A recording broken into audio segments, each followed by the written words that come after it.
point I want to discuss today is, I think, very relevant for all of us, and that point is that many time people think कि भगवत गीता पढ़ी, हम spiritual बन रहे हैं, तो अब हम को कोई भी गोल सेटिंग करने की या मोटिवेट रहने की या कुछ अचीव करने की ज़रूरत नहीं है।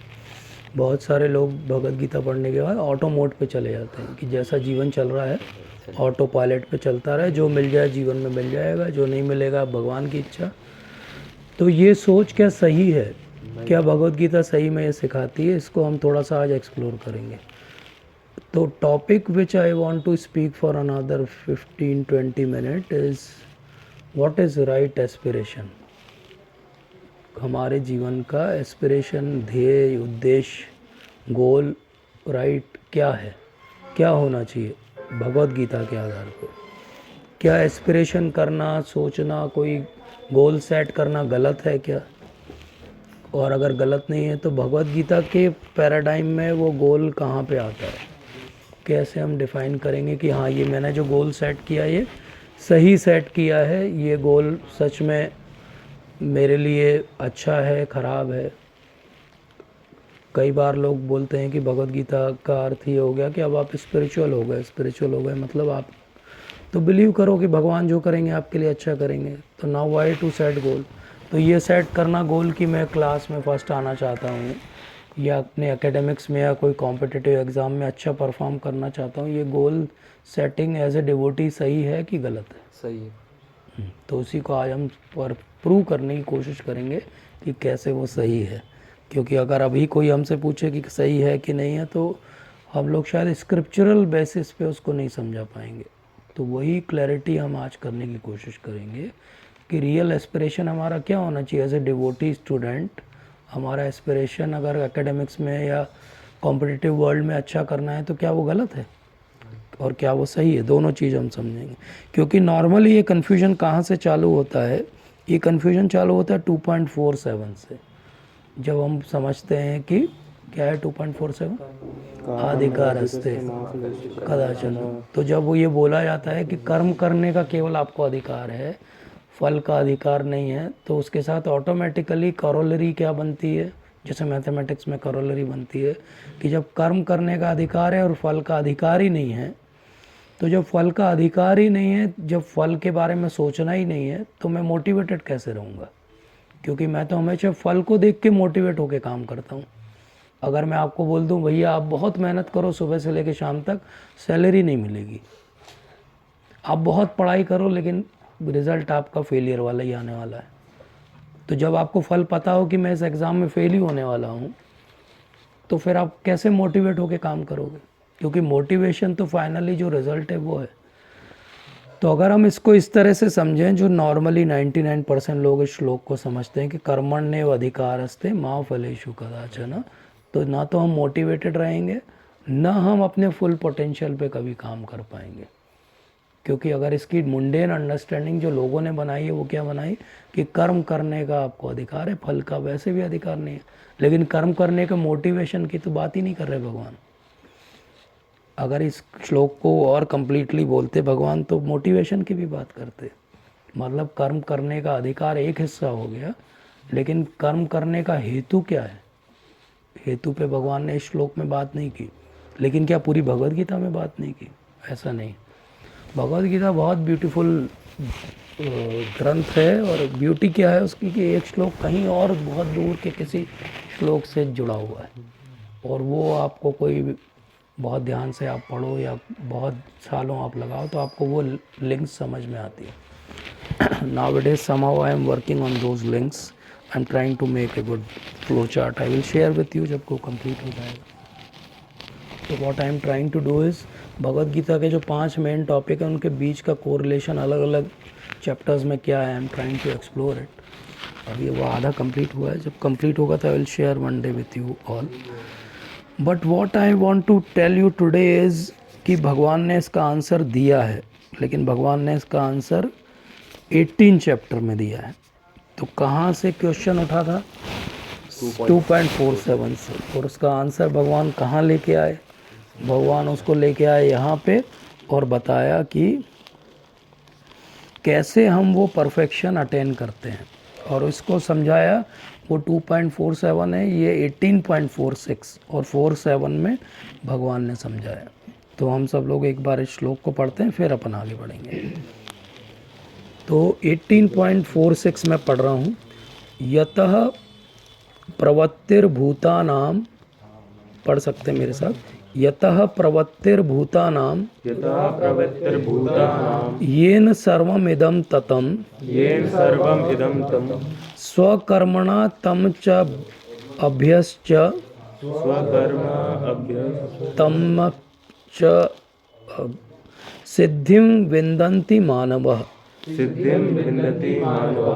नॉर्मली ये श्लोक ज़्यादा पढ़ते नहीं हैं, somehow I don't know the reason, but I find it very interesting. भगवान कह रहे हैं कि by worship of the Lord who is the source of all being and who is all pervading, a man can attain perfection through performing his own work. तो जब हम work में perfection की बात करते हैं तो वो परफेक्शन कहाँ से आता है? By worship of the Lord who is the source of all beings and who is all pervading. मिल गया श्लोक। 18.47 में भगवान इसी को आगे बढ़ाते हैं। इस श्लोक को बहुत लोग फिर भी डिस्कस करते हैं कि श्रेयान स्वधर्मो विगुणः परधर्मा स्व अधुनिष्ठितात् स्वभाव नियतम कर्म कुर्वन् प्रोति किल्बिषम। It is better to engage in one's own occupation even though one may perform it imperfectly than to accept another's occupation and perform it perfectly, because duties prescribed according to one's nature are never affected by sinful reaction. तो आपका particular एक nature है जिसको भगवान कहते हैं स्वधर्म, अपनी एक ऑक्यूपेशन भी है, और एक है परधर्म। परधर्म क्या है? परधर्म वो सब है जो हमारा धर्म नहीं है, मतलब हमारे अधिकार क्षेत्र के बाहर का है। इसको आज की भाषा में अगर मैं समझाऊं तो एक सर्कल ऑफ कंसर्न है और एक सर्कल ऑफ इन्फ्लुएंस है। हम सबके आसपास एक सर्कल ऑफ इन्फ्लुएंस है, वो चीज़ें जिनको हम इन्फ्लुएंस कर सकते हैं, और एक सर्कल ऑफ कंसर्न है जिनसे हम कंसर्न है, बस बेसिकली हमारा कोई बस नहीं चलता, हम उनको बदल नहीं सकते। जैसे कि आप स्टूडेंट्स हो तो आपको स्टूडेंट के लेवल पे अगर एग्जांपल दें तो एग्ज़ाम में क्या पेपर आएगा, ये आपका सर्कल ऑफ कंसर्न है, बट इन्फ्लुएंस नहीं है। आप टीचर को ऐसे गन लगा के नहीं बोल सकते ये 5 क्वेश्चन मैंने तैयार किए, यही 5 देना था, है ना। वो कुछ भी देंगे, तो आपका कंसर्न है बट आपका इन्फ्लुएंस नहीं है। आपका सर्कल ऑफ इन्फ्लुएंस क्या है? पढ़ाई करना आपका सर्कल ऑफ इन्फ्लुएंस है। पेपर क्या आएगा? वो आपका सर्कल ऑफ कंसर्न है, but you can not do much about it, you can not change it. Okay, तो ऐसे ही स्वधर्म है और परधर्म है। तो आप लोग ऊपर बैठ जाओ प्लीज़, है ना, ठंडी में मत बैठना। बाकी जो भी आएंगे, अच्छा बेटा, ठीक है। Anybody who is not comfortable because of jeans और trousers want to sit up, it's most welcome, I have no reservations about it. Okay, comfortable होकर सुनना ज़्यादा ज़रूरी है, इसके लिए कंफर्टेबल बैठना ज़्यादा ज़रूरी है। ठीक है, अभी हम तप नहीं कर रहे हैं कि वो मुद्राओं में बैठना ज़रूरी है जिसमें आप बैठे हो। ठीक है, तो whoever is uncomfortable, there are lot of chairs and sofas, you can sit there। तो हमको हमेशा ये अट्रैक्शन लगता है कि जो इंजीनियरिंग ले लिया उसको लगता है कि डॉक्टर बन जाता तो अच्छा रहता।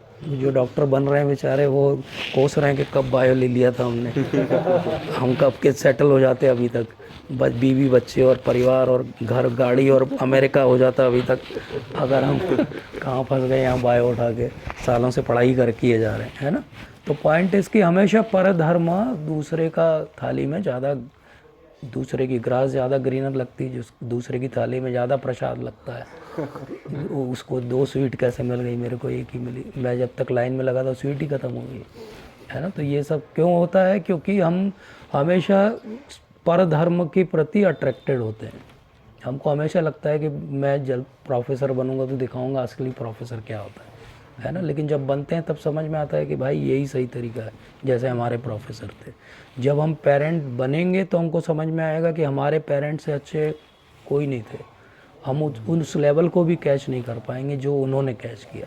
लेकिन प्रॉब्लम क्या होगी, जब तक हम पेरेंट नहीं बनेंगे हमको हमेशा लगेगा कि वो पड़ोस में जो शर्मा जी के पिताजी हैं वो ज़्यादा अच्छे हैं, केवल शर्मा जी का बेटा ही अच्छा नहीं है शर्मा जी के पिताजी भी ज़्यादा अच्छे हैं, ना। तो पर धर्म हमेशा अट्रैक्टिव है, लेकिन पर धर्म भगवान क्या कह रहे हैं, भयावह, परधर्म तो भयावह है। अगर आप दूसरे का करने की सोचोगे तो भयावह है। भगवान ने ऐसा क्यों बोला?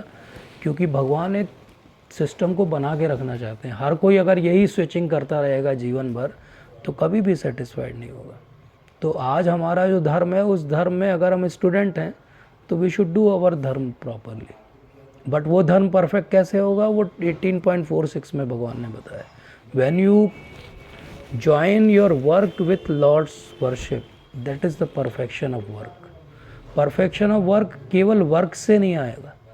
कई बार हमको लगता है कि अगर मैं सबसे अच्छी पढ़ाई करूं और अपने पोटेंशियल को अटेन करूं या अपनी यूनिवर्सिटी या क्लास में फर्स्ट आ जाऊं तो वो मेरे वर्क का परफेक्शन हो गया। बट भगवान की नज़र में वो वर्क का परफेक्शन नहीं। वर्क का परफेक्शन क्या है? जब आपने उसको भगवान से जोड़ा। इसीलिए भगवान ने बोला, why worship of the Lord who is the source of all being and who is all pervading, a man can attain perfection through performing his work.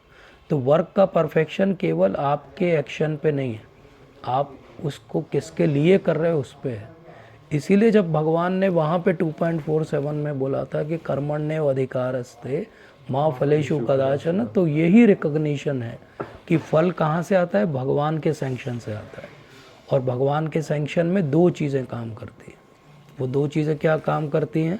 आपने कितनी और किस इंटेंशन से वर्क किया था और आपके पुराने प्रारब्ध के हिसाब से आपको क्या फल मिलना चाहिए। तो आपने वर्क किया था एक इंटेंशन से कि मुझे एक्स अमाउंट ऑफ इससे आउटपुट चाहिए, लेकिन आपके प्रारब्ध में ये था कि इसको एक्स माइनस वाई मिलेगा। तो भगवान क्या सैंक्शन करेंगे फाइल में साइन करते टाइम? X minus Y. अब आप दुखी हो जाओगे कि मेरे को एक्स माइनस वाई क्यों मिला, तो आप डीमोटिवेट हो जाओगे। इसलिए भगवान क्या समझा रहे हैं कि वर्क और उसके फ्रूट दोनों से अगर आप अटैच रहोगे तो आप डिस्टर्ब्ड रहोगे। तो फिर हमारा मोटिवेशन क्या होना चाहिए? क्योंकि हम नॉर्मली तो कहेंगे कि जब हमारा फ्रूट के लिए भी अट्रैक्शन नहीं है और वर्क के लिए भी हमको अट्रैक्शन नहीं रखना है, तो फिर मैं किस चीज़ के कारण काम करूं? मैं सुबह क्यों उठूं जल्दी? मैं क्यों पढ़ाई करूं? जब मुझे ना इन दोनों ही चीज़ों पे अट्रैक्शन नहीं रखना है, तो हमें क्यों रखना है और क्यों करना है काम? क्योंकि हम भगवान के लिए कर रहे हैं। ये जो सटल डिफरेंस है, ये ज़्यादातर लोग कैच नहीं कर पाते, और क्योंकि इसको कैच नहीं कर पाते इसलिए भगवद गीता पढ़ने के बाद वो अकर्मण्य हो जाते हैं। जबकि अर्जुन ने जब भगवद गीता सुनी तो रिजल्ट टोटली अपोजिट है। लेकिन हम भगवद गीता पढ़ते तो हमको क्या लगने लगता, अब तो बढ़िया धक्के में गाड़ी चलेगी, जैसी चलेगी वैसी चलेगी, हमको कोई काम बहुत अच्छे से करने की ज़रूरत नहीं है क्योंकि हम सब भगवान के लिए कर रहे हैं, भगवान देखेंगे। लेकिन प्रॉब्लम क्या, अभी हम उस लेवल पे नहीं हैं कि भगवान देखेंगे। भगवान देखते हैं, भगवान के जो नित्य पार्षद हैं उनके लिए सब कुछ भगवान देखते हैं। क्यों? क्योंकि वो योग माया के अधीन होकर काम करते हैं। हम तो 3 गुणों के और महामाया के अधीन होकर काम कर रहे हैं। तो हमारी एजेंसी डायरेक्ट भगवान नहीं है। हमारे कर्मों के फल भगवान केवल सैंक्शन करते हैं, भगवान डिसाइड नहीं करते हैं।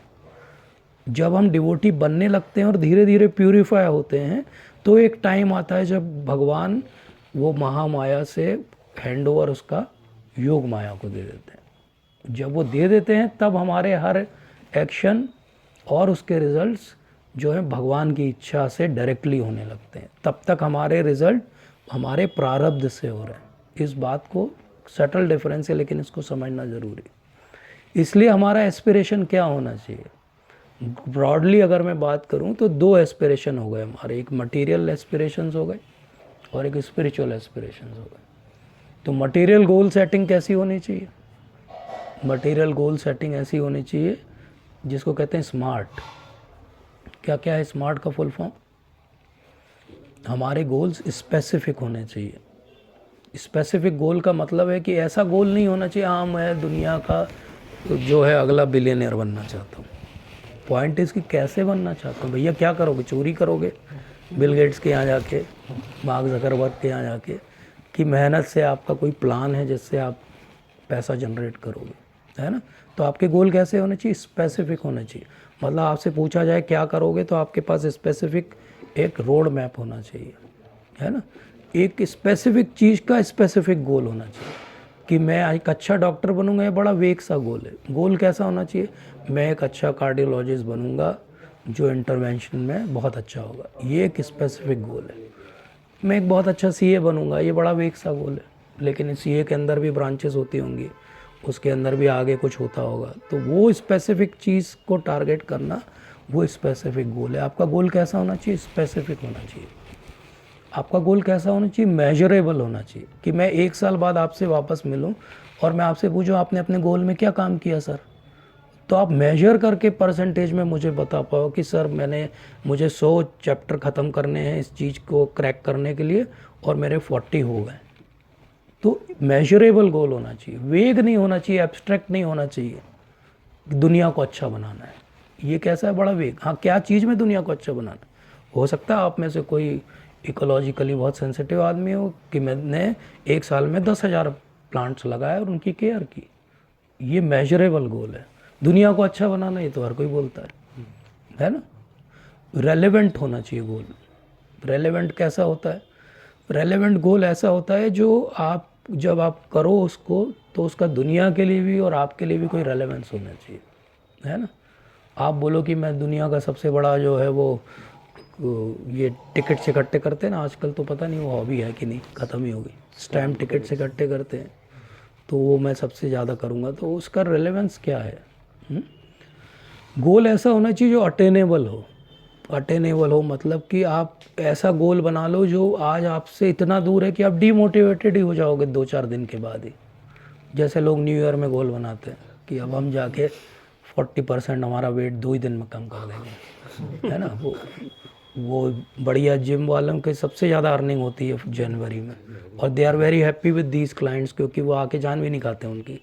8-10 दिन बाद वैसे भी आना बंद कर देते हैं। 8-10 दिन के लिए आते हैं लोग जिम में। 8-10 दिन बहुत भीड़ रहती है न्यू ईयर के बाद। क्यों रहती है? क्योंकि बेसिकली लोगों ने क्या किया है, वो अटेनेबल है ही नहीं उनके लिए, वो फीजेबल ही नहीं है, वो कर ही नहीं पाएंगे उसको लंबे समय के लिए। बस उन्होंने सोच लिया है कि ऐसा करेंगे। तो गोल कैसे होने चाहिए? जो अटेनेबल हो, जो रेलेवेंट हो, और टाइम बाउंड हो। टी मतलब टाइम बाउंड। टाइम बाउंड मतलब एक समय निर्धारित होना चाहिए कि हाँ मैंने इतनी पढ़ाई करनी है तो मैं इतने दिन में करूँगा, ये मेरा टारगेट है, और मैं करूँगा फिर उसको, चाहे रात को जागूंगा, चाहे सुबह जल्दी उठूँगा। टाइम बाउंड अगर नहीं है तो आप कभी अटेन नहीं कर पाओगे उसको। वो केवल क्या कहते हैं उसको, शेख चिल्ली है की सोच है, ख्याल पुलाव है ना। मतलब जस्ट एक कैसल इन द एयर है, उसका कोई मतलब नहीं है जब तक वो टाइम बाउंड नहीं है। ठीक है। और फिर उसको क्या करना है? अब स्मार्ट के ऊपर भी चीज़ आ गई, उसको कहते हैं स्मार्टर। स्मार्टर क्या है? आप उसको फिर इवेल्युएट करो और फिर रीअसेस करो, मतलब E&R। तो ऐसा नहीं कि बस स्मार्ट गोल सेट कर दिया और फिर भूल गए उसको, फिर वो अगले साल याद आया अरे स्मार्ट गोल सेट किए तो क्या हुआ उनका। दे शुड बी स्मार्टर, मतलब again you evaluate, keep on evaluating it, keep on recoursing it. कहीं गलत जा रहे हो आप तो, and keep on re evaluating it, मतलब कि री एस्टेब्लिश करो आपके गोल्स को, थोड़ा बहुत आगे पीछे करो। मान लो आप ज़्यादा बीमार पड़ गए, 2 महीने नहीं पढ़ाई कर पाए, अब आपके गोल के हिसाब से तो आप डिप्रेस हो जाओगे, तो आप उसको री इवेल्युएट करो, उसको फिर से मैनेज करो कि ये चैप्टर मैं ऐसे करके ख़त्म कर दूंगा। पॉइंट इसकी, अगर आपको अच्छे एस्पिरेशंस अपनी नॉर्मल लाइफ भी जीने के लिए चाहिए तो आपको स्मार्टली हैंडल करना पड़ेगा चीज़ों को। अब ये वाली चीज़ से हम भक्ति में अच्छा नहीं कर सकते, क्योंकि ये वाले गोल्स भक्ति में आपको ज़्यादा हेल्प नहीं करेंगे, क्योंकि भक्ति तो बहुत एब्स्ट्रैक्ट चीज़ है, वहाँ पे कुछ भी बहुत स्पेसिफिक नहीं है। कोई आपको ऐसा नहीं कि 16 माला आप 1 साल तक करोगे तो आपको रियलाइजेशन नंबर 1 डाउनलोड हो जाएगा, ऐसा नहीं होगा। वो हो सकता है पहले दिन हो जाए, हो सकता है 10 साल तक कुछ ना हो, है ना। तो क्यों? क्योंकि भक्ति तो कृपा की चीज़ है, वो तो गुरु महाराज की कृपा है, भगवान की कृपा है तो भक्ति मिलेगी। तो भक्ति में हम ये वाला टेम्पलेट फिट करेंगे तो फिर हम फ्रस्ट्रेट हो जाएंगे, क्योंकि भक्ति के एस्पिरेशन इस मॉडल से नहीं चल सकते। लेकिन भक्ति के एस्पिरेशन का भी कोई मॉडल होगा ऑब्वियसली। इतने सारे लोग अगर सक्सेसफुल हुए भक्ति करके तो कोई एक मॉडल वहाँ पे भी होगा। तो वहाँ का मॉडल क्या है? वहाँ का मॉडल क्या है? और सबसे अच्छा मॉडल क्या है टेक्निकली मैं बोलूँ तो ये 2 क्लासिफिकेशन की ज़रूरत ही नहीं पड़नी चाहिए, वो सबसे अच्छा मॉडल है। मतलब कि आपकी मटेरियल और स्पिरिचुअल के बीच कोई डिफरेंस नहीं होना चाहिए, आपकी हर एक्टिविटी एक्चुअली स्पिरिचुअल होनी चाहिए। बट क्योंकि अभी हम उस प्लेटफॉर्म पे नहीं है, तो it is better to understand this demarcation and behave properly. जब लोग ये डिमार्केशन नहीं समझ पाते, इसीलिए भक्ति में आके वो मीडियोकर परफॉर्मर हो जाते हैं। न केवल भक्ति में, अपने एकेडमिक लाइफ में भी अच्छा नहीं कर पाते। एक ठप्पा लग जाता है, अरे ये तो इस्कॉन का है, अभी ये हो गया इसका काम, अभी ये सबसे पीछे आएगा रैंक में, इसकी कोई वैल्यू नहीं बचेगी। अब एकेडमिक्स में, वर्क प्लेस पे कोई रिस्पेक्ट नहीं बचेगी। क्यों? क्योंकि वो मीडियोकर हो चुका है। क्यों मीडियोकर हो चुका? क्योंकि उसने ये डिमार्केशन अभी समझा नहीं। पहले ही दिन उसको लगा कि मैं तो परमहंस के लेवल पे पहुंच गया, मुझे कोई फ़र्क नहीं पड़ता इन चीज़ों से। लेकिन टेक्निकली फ़र्क पड़ता है ना। तो ये एक पार्ट हो गया कि मटेरियल गोल्स को आप ऐसे सेट करो, और करो, उसमें कुछ भी गलत नहीं है। एज ए डिवोटी भी कुछ भी गलत नहीं है। अर्जुन ने गोल सेट किया था, पूरी भगवत गीता सुनने के बाद गोल सेट किया था ना। महाभारत अगर आप पढ़ोगे तो अर्जुन ने गोल सेट किया था कि सूर्यास्त तक मैं जयद्रथ को मार दूंगा। ये गोल है कि नहीं है? तो गोल सेट करना अलाउड है ना। कृष्ण ने बोला ना, yes, thumbs up, that is good, ऐसा ही चाहिए मुझे। गोल सेट किया ना उन्होंने कि कौरवों को सबको समाप्त कर देंगे हम। गोल सेटिंग है कि नहीं है? तो क्या गोल सेटिंग अलाउड नहीं है? उन्होंने ये डिसाइड किया ना कि हम धर्म की स्थापना करेंगे पूरी धरती पर, तो क्या गोल सेटिंग नहीं है? ये सब गोल सेटिंग है। तो क्या गोल सेट करना गलत है? गोल सेट करना गलत नहीं है, लेकिन सही रीज़न से गोल सेट करना है। तो ये हो गया हमारे, एक तरह से टेक्निकली मैं बोलूँ तो ये एक्सटर्नल गोल सेटिंग हो गई हमारी, स्मार्टर। लेकिन एक इंटरनल गोल सेटिंग करनी है हमको, हमारे लिए, अपने लिए, हमारी स्पिरिचुअल ग्रोथ के लिए। और ये दोनों गोल जब अगर पैरेलल चला दिए जिसने, तो वो अचीवर हो जाएगा। तो उसको दोनों चीज़ मिलेंगी, और उसमें कुछ भी ख़राब नहीं है। स्टूडेंट होके फर्स्ट आना आपका हक है, चाहे आप डिवोटी हो। आप ये नहीं कह सकते कि मैं सुबह उठता हूँ और मैं बहुत सेवा कर रहा हूँ इसलिए मैं पढ़ता नहीं हूँ। भगवान खुश नहीं होंगे आपके इस आंसर से। भगवान तब खुश होंगे जब आप दोनों जगह इक्वली अच्छा परफॉर्म करोगे। और करना कोई मुश्किल काम नहीं, क्योंकि जो लोग केवल इन गोल्स में फंसे हुए हैं उनके माइंड बहुत डिस्ट्रैक्टेड है। और आप सही से डिवोशनल सर्विस करोगे तो आपके माइंड कम डिस्ट्रैक्टेड है, तो आपके लिए तो आसान है समय निकालना और करना। यस और नो, है ना। तो ध्रुव महाराज की कथा सबको मालूम है, एवरीबडी नोस ध्रुव महाराज। नहीं पता? तो मैं I will tell you in short. Dhruv महाराज हैं, महाराज उत्तानपाद एक राजा हैं जो स्वयंभू मनु के लड़के हैं। और महाराज उत्तान प्रियव्रत एक और उनके लड़के हैं। प्रियव्रत जब चले जाते हैं तो उत्तानपाद को राजा बनाया जाता है। उत्तानपाद की वैसे तो बहुत सारी रानियां, दो मेन रानियां हैं, एक सुरुचि और एक सुनीति। सुरुचि यंग है और ऑब्वियसली राजा का उसके लिए ज़्यादा अट्रैक्शन है, और उसका भी एक लड़का है। और वो एक दिन अपने सिंहासन पे उत्तानपाद बैठे हैं, और ये जो लड़का है सुरुचि का, वो उनकी गोद में खेल रहा है। जो दूसरी रानी है वो सुनीति हैं, और उनके भी एक लड़के हैं जिनका नाम है ध्रुव। और वो ध्रुव भी नेचुरली 5 साल के छोटे से बच्चे हैं, तो उनको भी अट्रैक्शन होता है कि पिताजी की गोद में बैठें, खेलें। लेकिन क्योंकि वो सिंहासन पे बैठे, तो वो जब चढ़ने की कोशिश करते हैं तो उनकी विमाता, मतलब उनकी जो स्टेप मदर है वो वहीं पे है। तो स्टेप मदर उनको रोक देती हैं और बोलती हैं, हार्श वर्ड्स बोलती हैं कि if you want to sit on the lap of your father और you want to sit on this throne, you will have to take birth from my womb. मेरी कोख से आपको जन्म लेना पड़ेगा, तब आप बैठ सकते हो। क्योंकि नेचुरली राजा का अट्रैक्शन उस पे है, इसलिए वो कुछ भी नहीं बोलता है, चुप रह जाता है जैसा होता है। और वो ध्रुव जो है वो क्षत्रिय ब्लड है, तो उसको गुस्सा आ जाता है, बोले ये क्या बिहेवियर है मेरे साथ। तो वो एकदम जैसे कोई सांप फुफकारता है, ऐसे फुफकारते हुए, दौड़ते हुए, रोते हुए अपनी माँ के पास चला जाता है। अब ये जो पार्ट 1 है स्टोरी का, ये पार्ट 1 क्या दिखाता है कि एक प्रोवोकिंग सिचुएशन आई, और उस प्रोवोकिंग सिचुएशन में उस 5 साल के बच्चे ने कैसा बिहेव किया। यस, उसका एस्पिरेशन क्या था? उसका एस्पिरेशन इतना सा था कि गोदी में बैठना था फादर की। कोई बहुत बड़ा एस्पिरेशन है नहीं है। लेकिन उस चीज़ को जब रोका गया तो वो बच्चे ने क्या किया।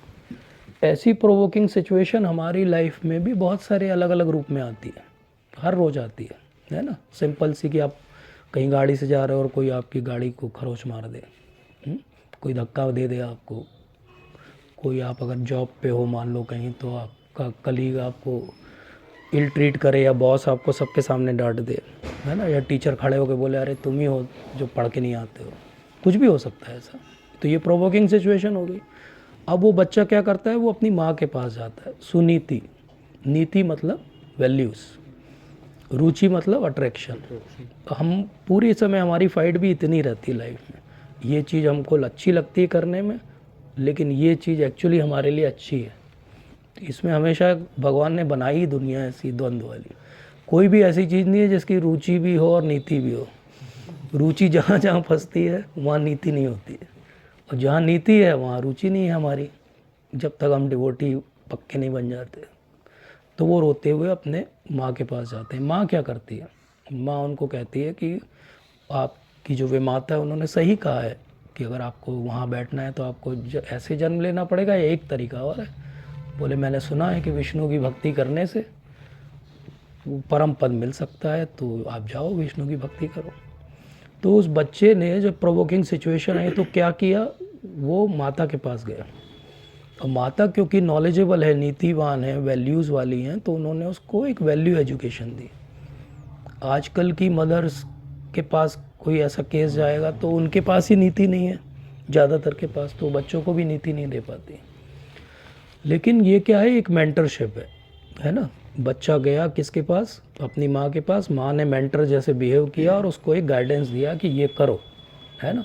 माँ क्या कर सकती थी, और माँ ये कर सकती थी कि चलो अरे तुम रो रहे हो, चलो मैं भी बैठ के रोती हूँ, मेरे भी भाग्य फूटे हुए हैं, राजा ध्यान ही नहीं देता, चलो अपन दोनों जंगल चले जाते हैं, है ना।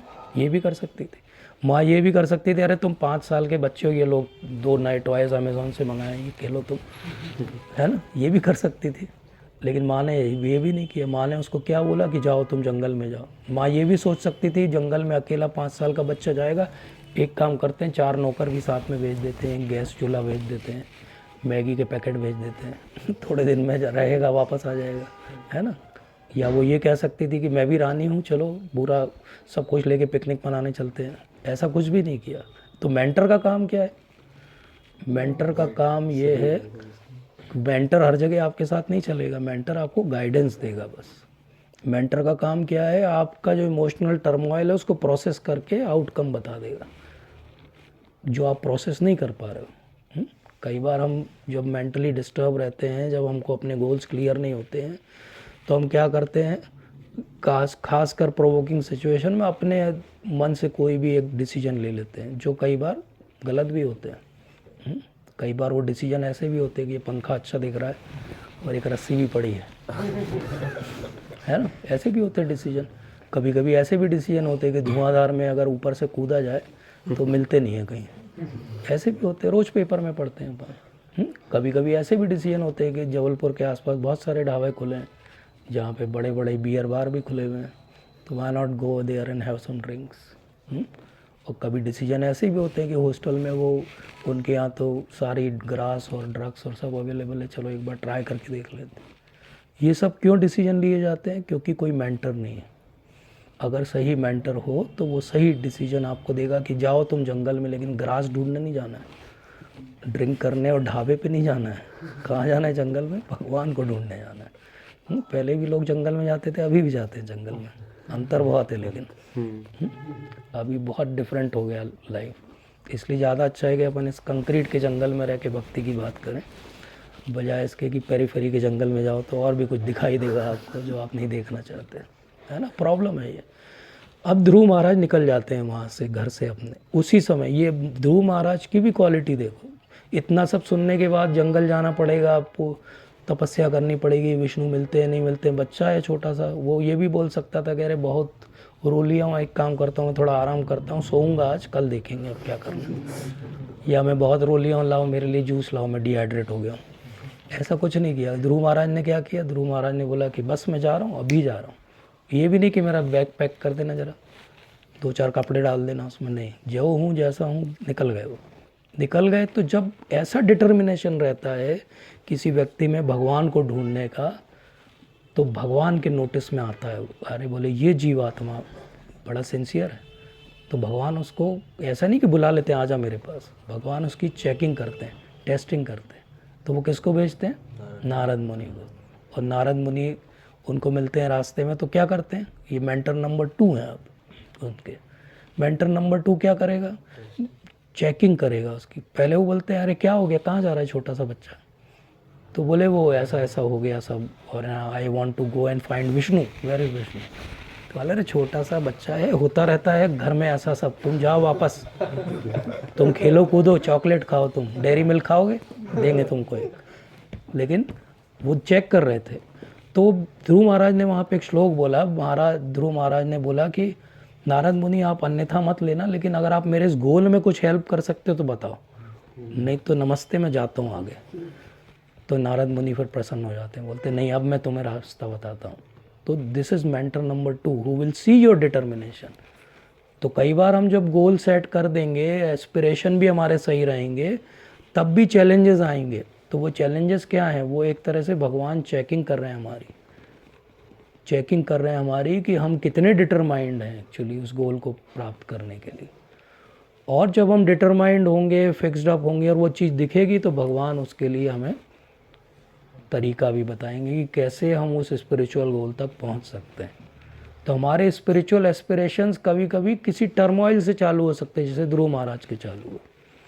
कभी कभी वो हमारे एस्पिरेशंस जो हैं वो एक्चुअली मिक्स हो सकते हैं, क्योंकि उनको चाहिए क्या, अपने पिताजी से ज़्यादा बड़ा पद चाहिए।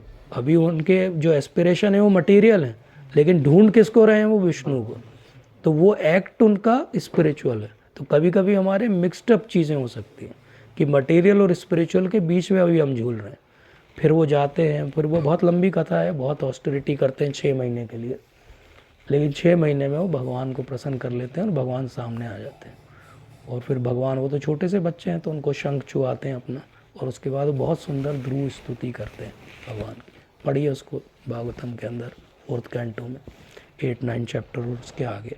But point what I am saying is कि जब वो छुआते हैं शंख, तो जब वो स्तुति करना चालू करते हैं, तो ध्रुव महाराज पहली चीज़ उनको ये कहते हैं, जब भगवान कहते हैं कि अब तुमको क्या चाहिए मुझसे, वाई यू आर वर्शिपिंग मी, तो वो ये कहते हैं कि मुझे एक्चुअली अब समझ में आया कि मैं जो चीज़ें ढूंढ रहा था वो तो कांच के टुकड़े थे, और मैं, आपने तो डायमंड दे दिया आपका दर्शन दे के, अब मुझे कुछ नहीं चाहिए, आई डोंट वॉन्ट एनीथिंग। तो कैसे उनके वो मटेरियलिस्टिक एस्पिरेशन के साथ भगवान के पास आया, और भगवान ने उनको इतना क्लीन कर दिया कि अब उनको कुछ नहीं चाहिए।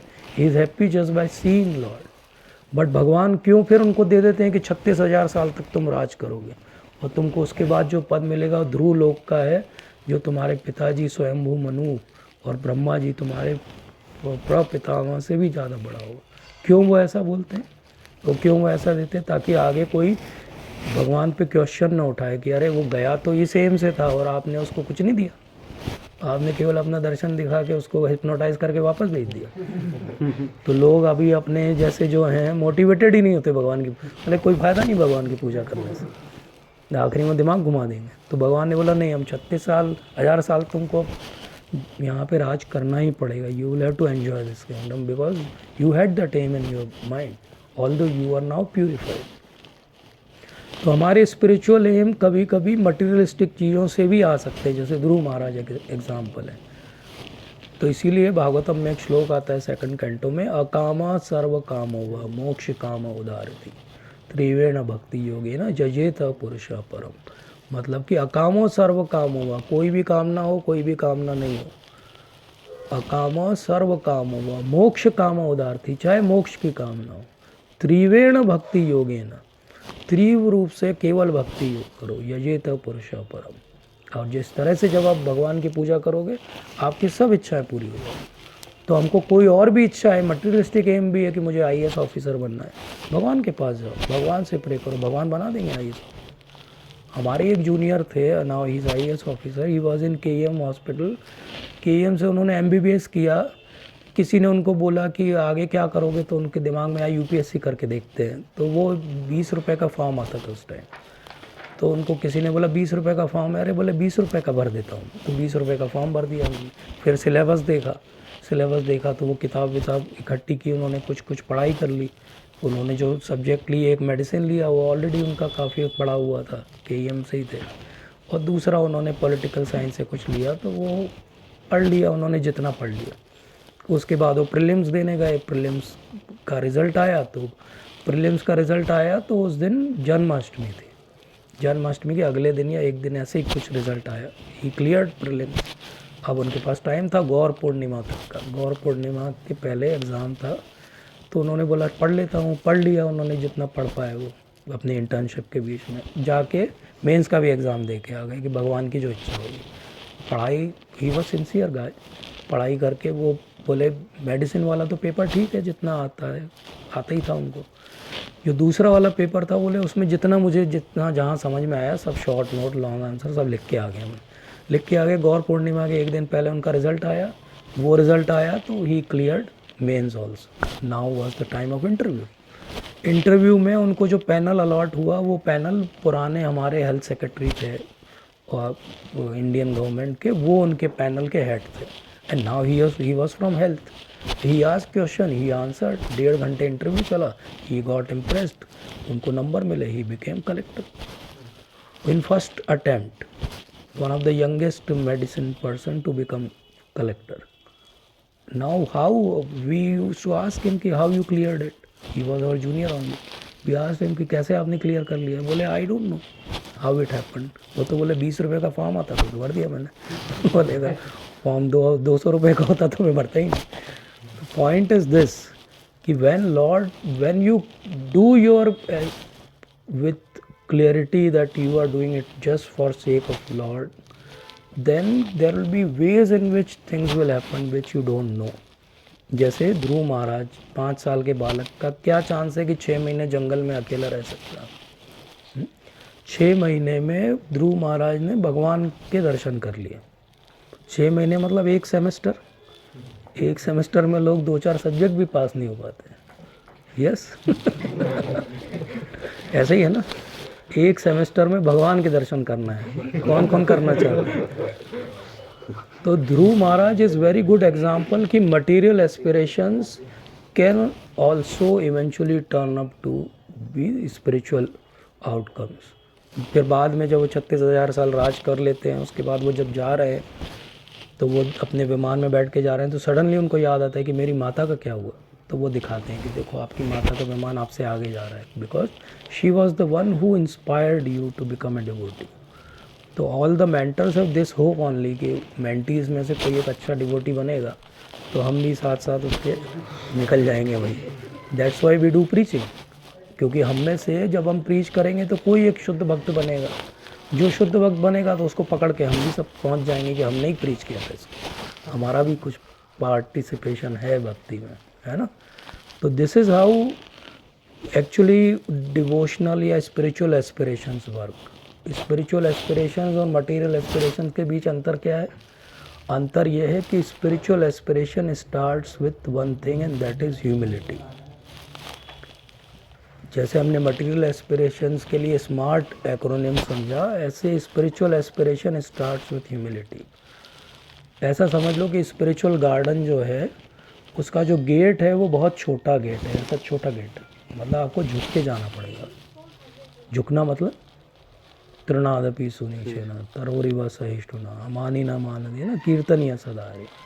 तो उस गार्डन में कब आप एंटर कर पाओगे? जब आप हम्बल रहोगे, विनम्र रहोगे। अगर विनम्रता नहीं है तो आपके स्पिरिचुअल एस्पिरेशन दिखावा है केवल। अगर स्पिरिचुअल एस्पिरेशन फॉलो करके आपके अंदर हम्बलनेस नहीं आ रही है तो वो दिखावा है।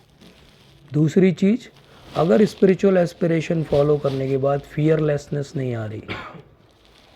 फियरलेसनेस क्यों आनी चाहिए? फियर एक्चुअली किस चीज़ का रहता है? क्या होगा हमारे जीवन में, पता नहीं क्या होगा।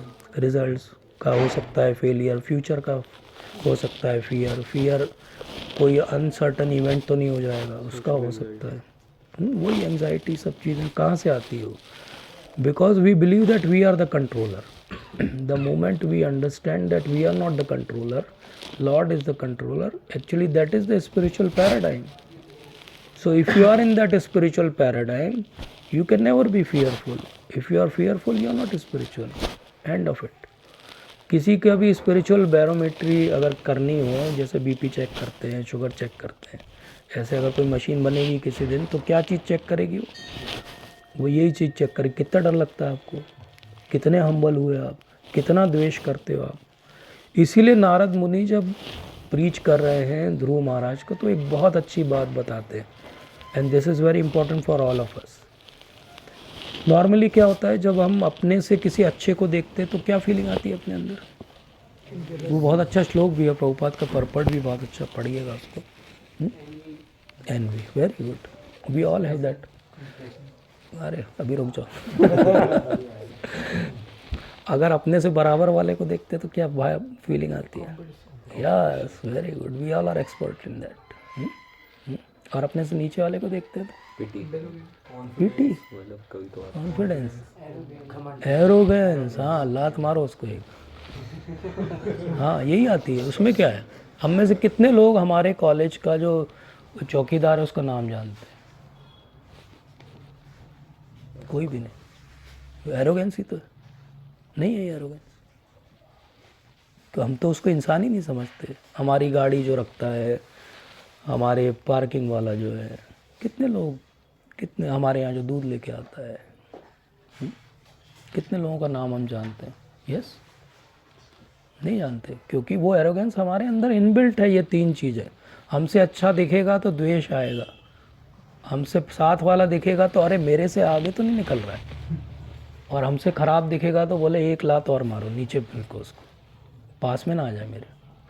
ये इनबिल्ट है हमारे एजुकेशन सिस्टम, हमारे घर, हर जगह यही तो सिखाई जा रही तीन चीज़ें।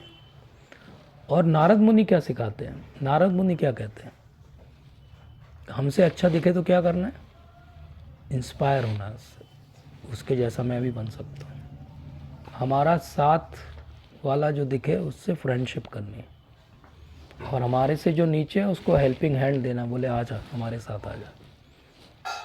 ये स्पिरिचुअल कल्चर है। तो जैसे हमारा एक ग्रुप है, अब इस ग्रुप में कोई चीज़ में कोई अच्छा होगा, हमसे बेटर होगा, कोई चीज़ में हमसे कोई बराबर होगा, कोई चीज़ में हमसे कोई नीचे होगा, पर हम करते क्या है नॉर्मली? हम यही करते हैं कि जो हमसे बेटर है कहीं ना कहीं हम छोटा सा, प्रभु जी कैसे ज़्यादा अच्छे हैं मेरे से, मेरे बाद में आए थे, मेरी ज्वाइनिंग के 2 महीने बाद आए थे, मेरे से ज़्यादा कैसे अच्छा परफॉर्म करते हैं, है ना?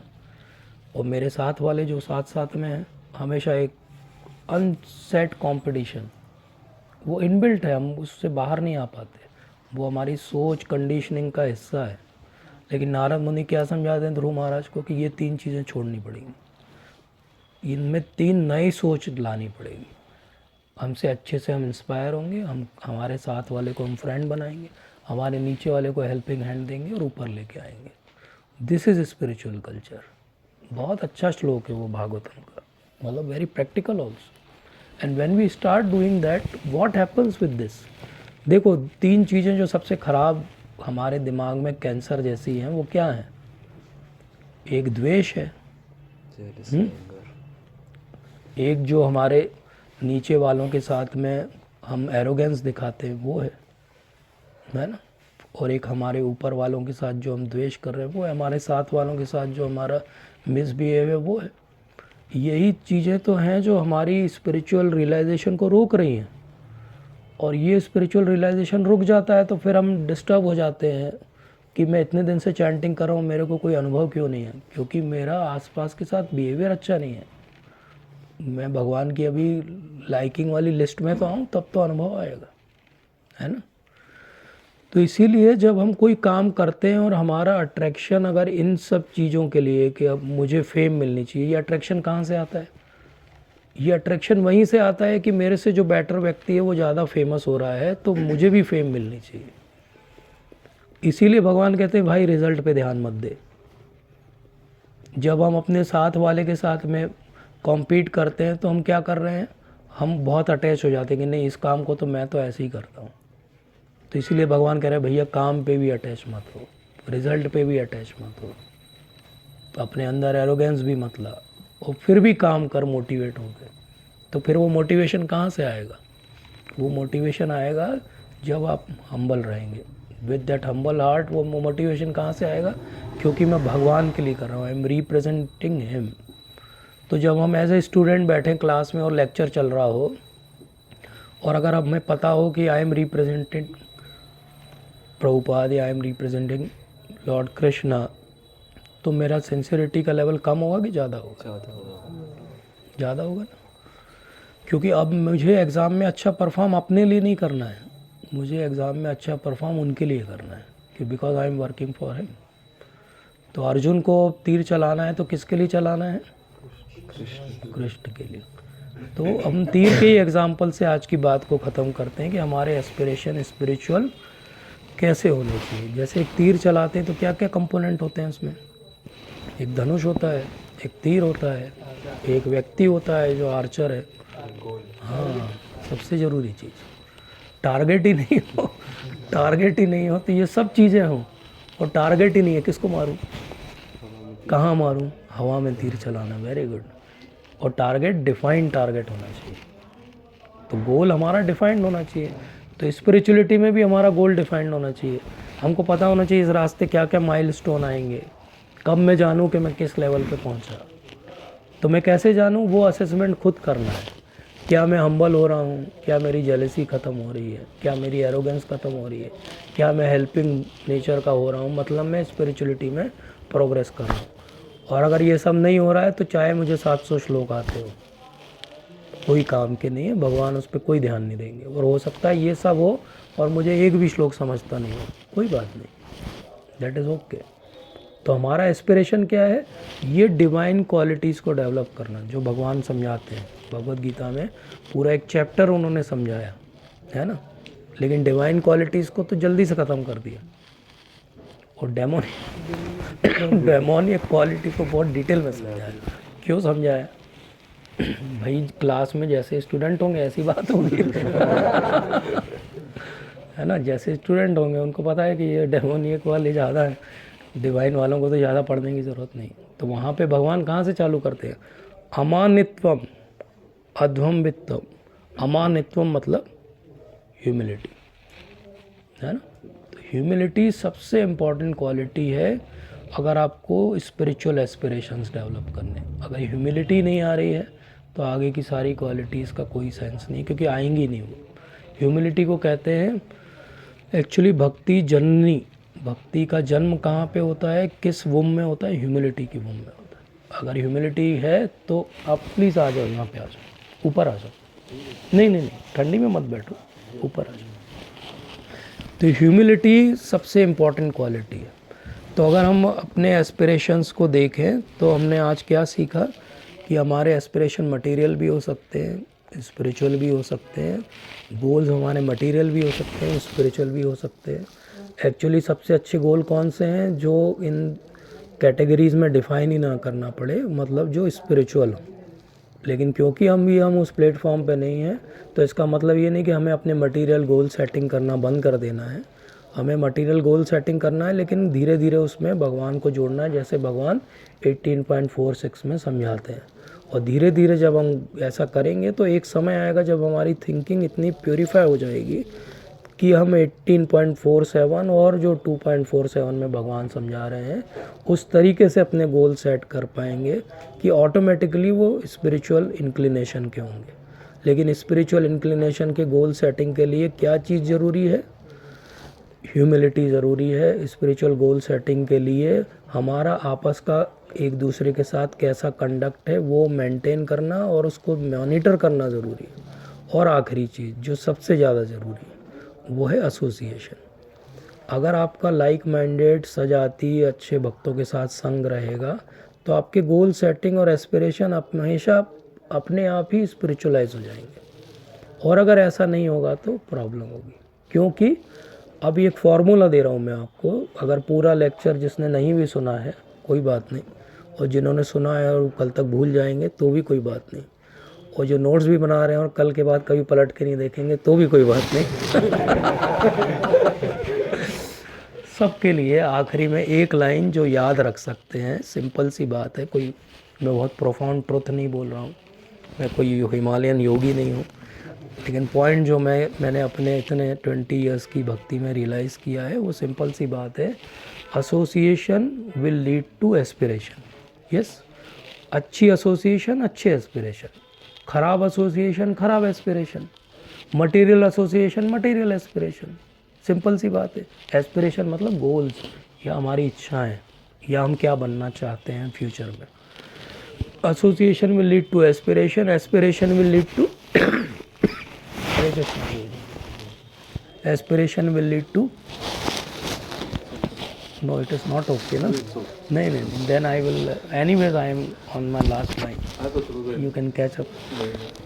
सो aspiration will lead to action, क्योंकि aspiration will define the actions, action will lead to satisfaction अगर वो स्पिरिचुअल होंगे, और अगर वो इन लाइन होंगे तो सीक्वेंस क्या बनी, association will lead to aspiration, aspiration will lead to actions, actions will lead to satisfaction, satisfaction will lead to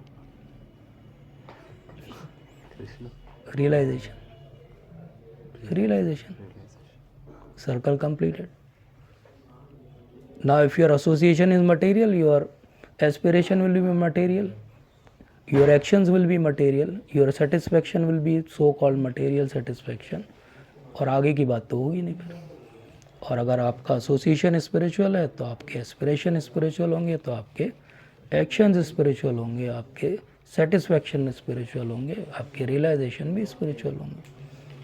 तो पूरा लेक्चर तो किसी को याद नहीं रहेगा, but I think this is the just what I wanted to speak, कि how to set right aspiration, is setting goal wrong according to Bhagavad Gita. तो what we understood today, setting goal is not wrong, but setting aspirations with spiritual angle is right, and if there is no spirituality involved in that setting of goal, then it is mostly a very mundane motivational exercise जिसका कोई outcome नहीं निकलेगा, क्योंकि प्रारब्ध से मिलती है चीज़ें, केवल हमारे कर्मों से नहीं मिलती। बट एक चीज़ है जो प्रारब्ध के बाहर है, वो है भक्ति। वो भक्ति हमें भक्तों के संग से मिलती है। तो आखिरी चीज़, ध्रुव महाराज ने जब पूरी सब कुछ भगवान को प्रार्थना कर दी जो हमने अभी समझी, उसके बाद आखिरी में क्या बोला कि मुझे एक चीज़ का एस्पिरेशन है बस। ध्रुव महाराज का एस्पिरेशन क्या बचा भगवान से मिलने के बाद?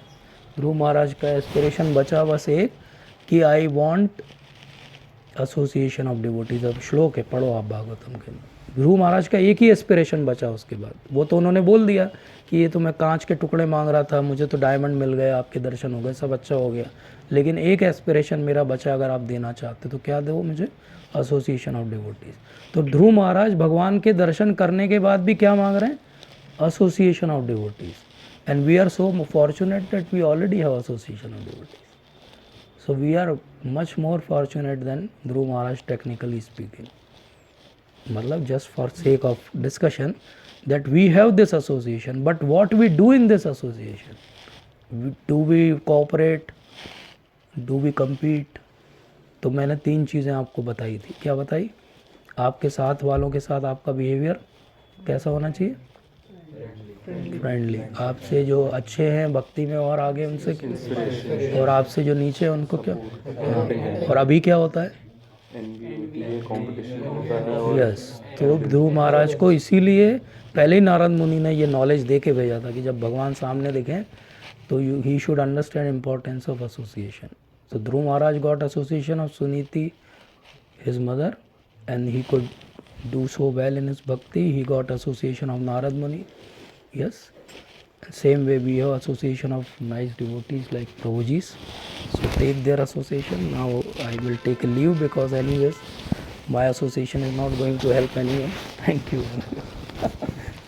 Jai Srila Prabhupada. It's not useful to get somebody on time. You are out of 30 minutes more. 30 minutes more, then you take over the things. Yeah, but still like you said, with this circle of this association which will give you aspiration, this thing. But still, like, how can it be relevant to second year student?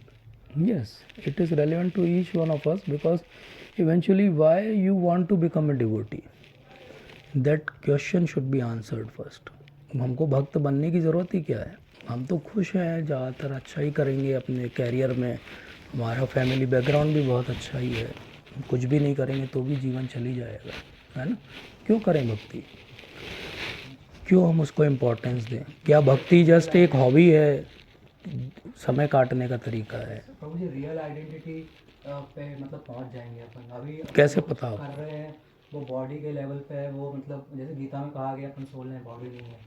तो हो सकता है कि अपन पूरी ज़िंदगी कुछ ऐसा करने में बता दें जो अपनी आइडेंटिटी से मतलब उसके अकॉर्डेंस में नहीं है। तो अपन को ये करना चाहिए कि अपन की जो रियल आइडेंटिटी है तो उसको पहचान के उस तरीके से काम करना चाहिए। यस, बराबर है। तो बेसिकली भक्ति के बहुत सारे एम हो सकते हैं। कोई अगर बहुत एंजाइटी में है तो जस्ट एंजाइटी रिलीव करने का तरीका भी भक्ति हो सकता है उसके लिए। इसीलिए भगवान कहते हैं कि आर्तो अर्थार्थी जिज्ञासु, है ना, ज्ञानी, 4 तरह के लोग भगवान के पास आते हैं। तो सबके अलग अलग एम हो सकते हैं, मिक्स्ड एम हो सकते हैं। यस, अब आप अगर सेकंड ईयर में हो और आपको कोई बहुत परेशान कर रहा है तो आप आर्थ की कैटेगरी में आ जाओगे। अगर आपको बहुत अच्छे नंबर चाहिए तो आप अर्थार्थी की कैटेगरी में आ जाओगे। अगर आपको ऐसा लगता है कि अभी मुझे सेकंड ईयर में टाइम मिल रहा है, let's explore the things, why people are so much attracted to this sort of spirituality, let me explore it. So maybe you are just a जिज्ञासु, or if you already read and you know that this is the way I want to live my life, then you are a jnani. Yes, so all the ways and any ways you can reach up to God. There is not a fixed template कि नहीं इसी तरह का व्यक्ति ही भक्त बनेगा या इसी तरह का व्यक्ति परफेक्टेड बीइंग होगा। अगर ऐसा होता तो भागवतम के अंदर गजेंद्र की स्टोरी नहीं होती। He is elephant but he can remember his past life. Yes, है ना। तो जटायु की स्टोरी नहीं होती, बर्ड है वो तो। तो इसलिए क्यों ये स्टोरीज दी गई हैं कि आप basically you are not bound, your soul is not bound by this body and realization. तो when you as a student want to explore spirituality, it can be very routine thing for someone who is approaching it as a routine thing. जैसे कि होता है Hinduism में, पायस families में, कि अरे शनिवार को यहाँ जाना है, सोमवार को वहाँ जाना है। That is also devotion service, but then that is not the perfect devotional service as we understand it. Yes, but it is better than nothing, so we should respect them also. But then better than that would be that somebody who is more serious, who wants to understand Lord as per scriptures and wants to explore things and wants to find the answer, that will be a better way of doing it. Now like Prabhu ji set कि कोई second year में है तो उसके लिए क्या relevance है कि उसको एसोसिएशन मिले या उसका एस्पिरेशन चेंज हो। ये इसलिए इम्पॉर्टेंट है क्योंकि कई बार ऐसा नहीं होगा कि आपने किसी को एसोसिएशन दिया या आपने किसी को प्रीच किया तो वो सडनली 1 मिनट में चेंज हो जाएगा, है ना। It may take many years also. 7-10 days back I got a message on my WhatsApp when I was doing my MS. That time I gave Bhagavad Gita to one of my colleague, and now he did his MS. We did our MS together, general surgery. Then he worked somewhere, then he finished his plastic surgery. Right now he is working somewhere in a good position, and now after so many years, like more than 8-9 years,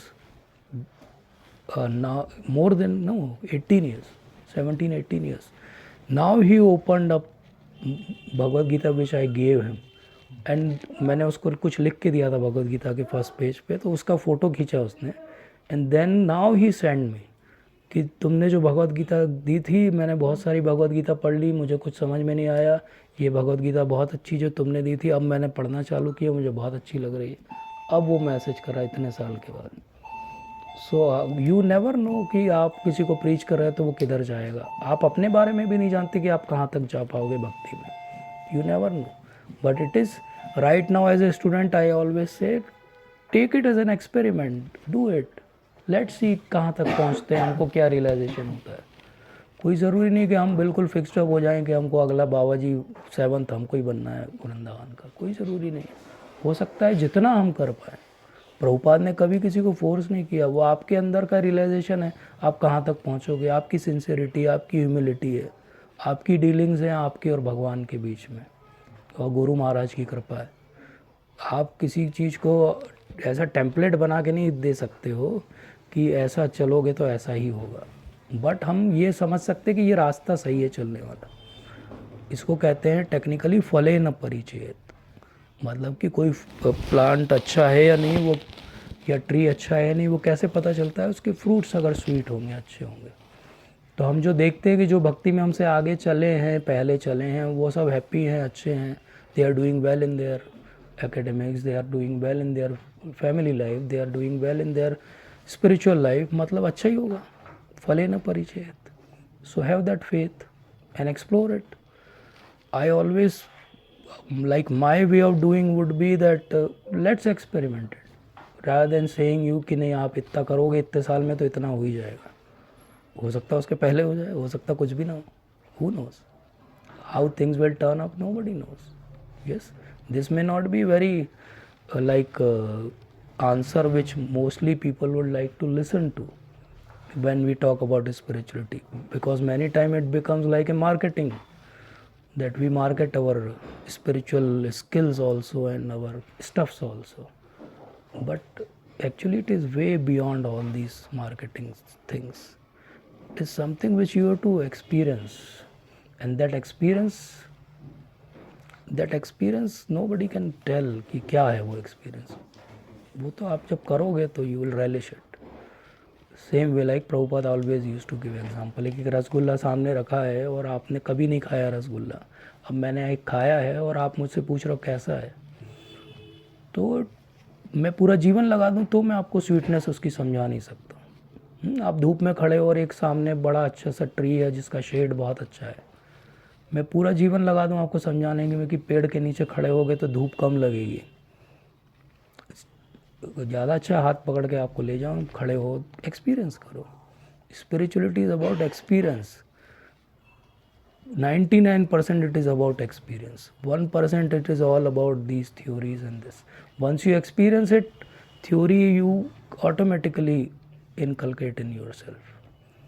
But because we are doing a Vaidhi Bhakti process where we are trying to follow a process and then experience will come, you will have to have that element what we call as faith. Faith that yes, this works.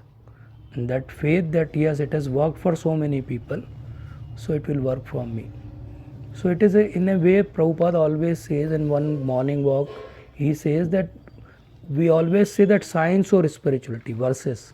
Prabhupada says that spirituality is also science, and he explains it very well. He says that science में क्या होता है, ये ऐसा ऐसा formula है, ये ऐसे ऐसे मिक्स करोगे तो दुनिया में कोई भी मिक्स करे यही केमिकल बनेगा।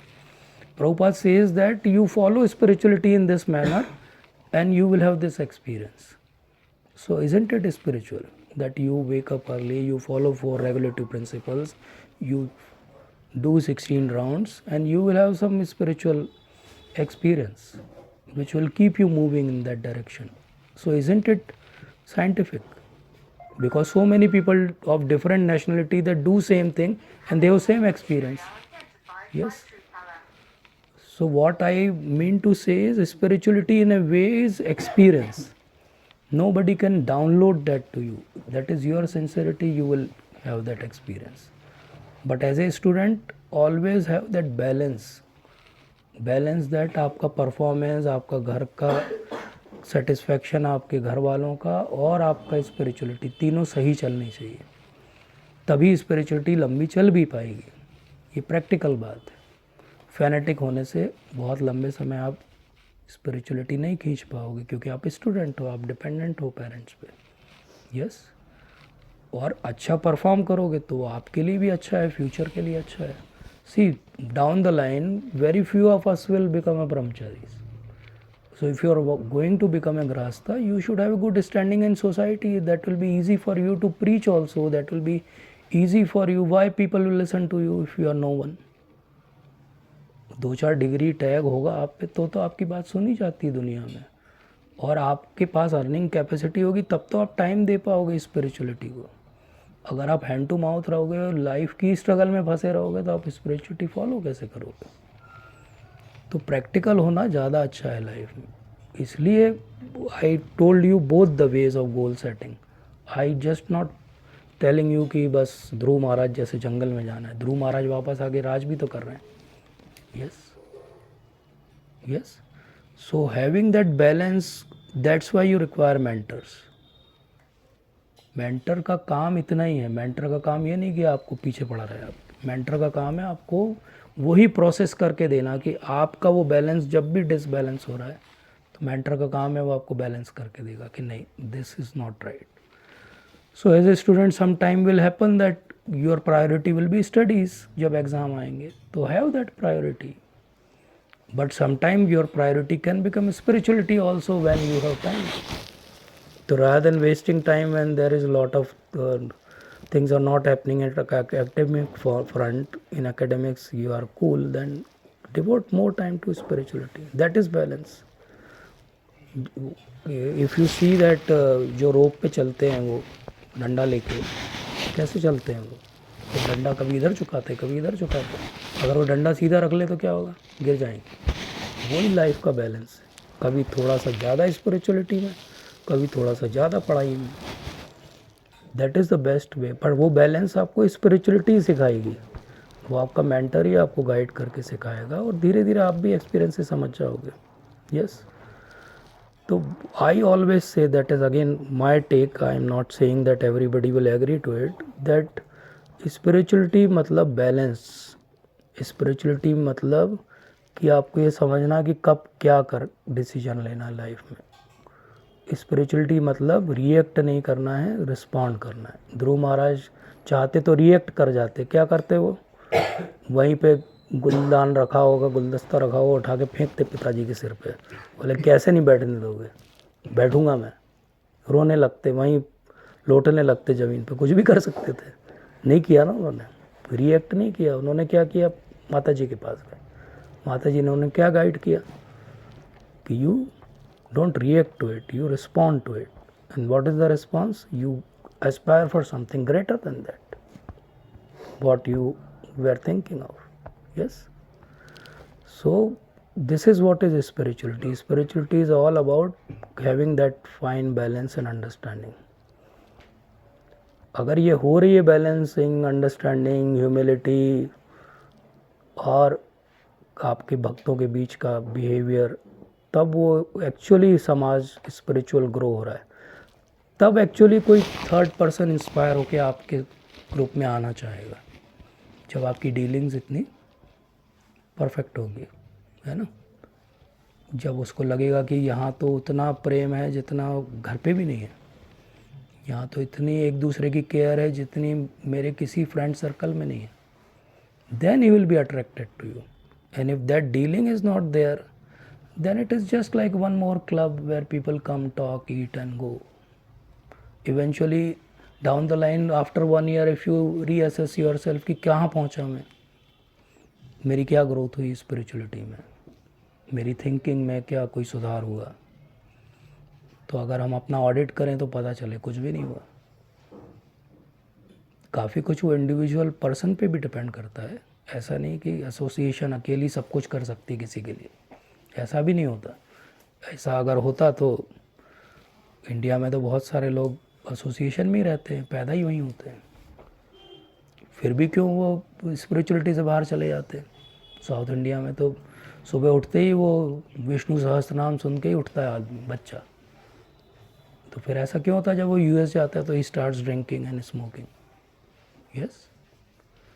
So proper understanding is equally important.